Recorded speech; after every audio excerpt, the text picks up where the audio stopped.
Hello children, welcome once again to the online class of science. We are discussing about the digestion and this is chapter 2 part 2 of this lesson. We have discussed about the digestion. What is digestion? I'll just give you a quick recap of what we did in the last class, right? So digestion is the process of breaking down of the food into simple form, right? And this is done in a stepwise manner, and all the many organs are involved in this that forms the digestive system of our body, and the organs are as seen in the picture. Like, it starts from the mouth, it goes to the food pipe or esophagus, then it comes down to the stomach. After stomach, it comes to the small intestine, then large intestine, and then last into the anus. And from the anus, it doesn't stay in the anus. It is thrown out. The waste material, what is not digested, that is not required by the body, is thrown out of the anus. Right, children?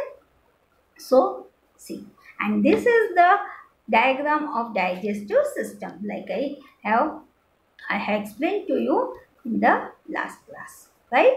So we have seen that food from the food pipe comes into the stomach, and there it stays for 3 or 4 hours. Now let us see what happens after that.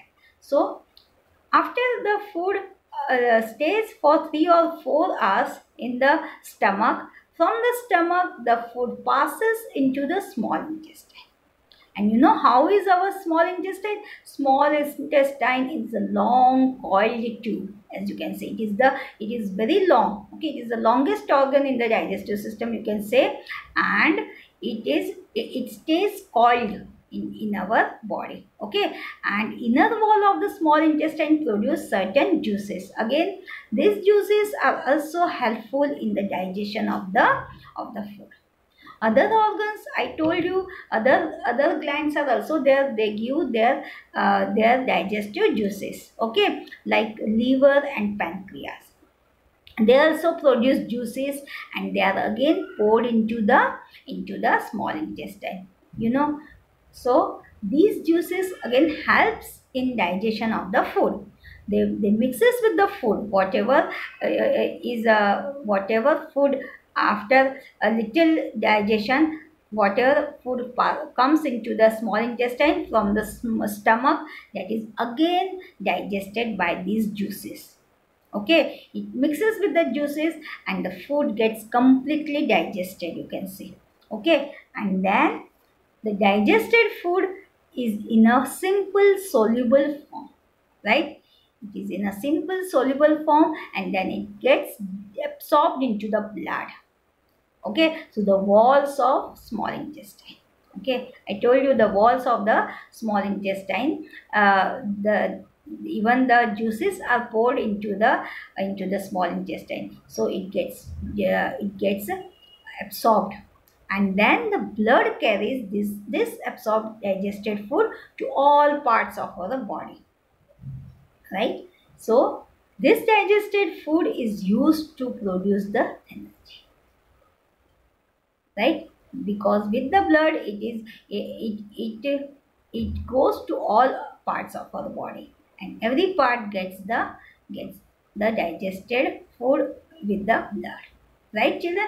And then it can get the energy, you can say. So this is how the digestion completes in the small intestine. Now, what happens to the food that is not digested? Okay, because some parts of the food are not digested by the body, and that passes to the large intestine, because after small intestine is the large intestine. So it comes into the non the not that is the food that is not digested. It passes to the large intestine, and again large intestine is a pipe like organ, as you can see.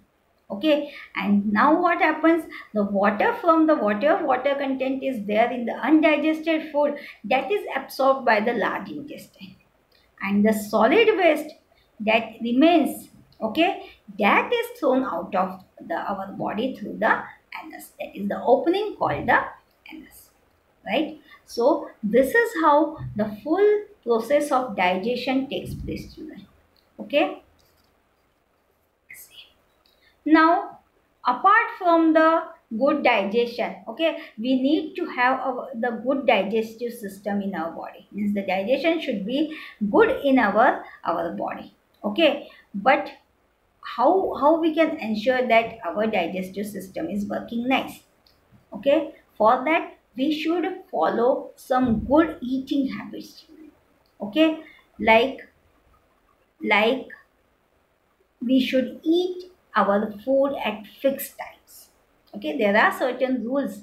If we follow those rules, then we can have the proper digestive system in our body, or you can say the proper digestion of food by our body. So what are those? They are, we should eat our food at fixed time. Another thing, we should chew our food properly before swallowing. We should chew nicely. Okay, then we should not eat in a hurry. If you eat in a hurry, you will not be able to chew your food properly, and then it will not be digested properly. So we should chew our food properly. Properly chewed food helps in faster digestion of the food. Okay. Another thing, water helps in digestion of food. Okay, we should drink sufficient quantity of water every day.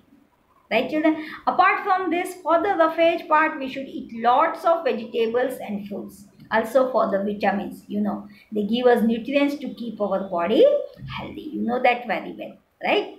And another thing, we should also eat food that give us roughage or for that is only for what I said just now. Okay, the vegetables and fruits are for the fat as well as for the vitamins, because vitamins are the protective food for our body. Our body cannot digest the fiber, but fiber helps to remove the waste from our body. Just now only I told the undigested part, that is called fiber, that helps in removing the waste. So that it also helps in proper digestion of the food. Right, children? So here we end this lesson. You can read the lesson nicely and revise it. Till then, I take your leave. Thank you.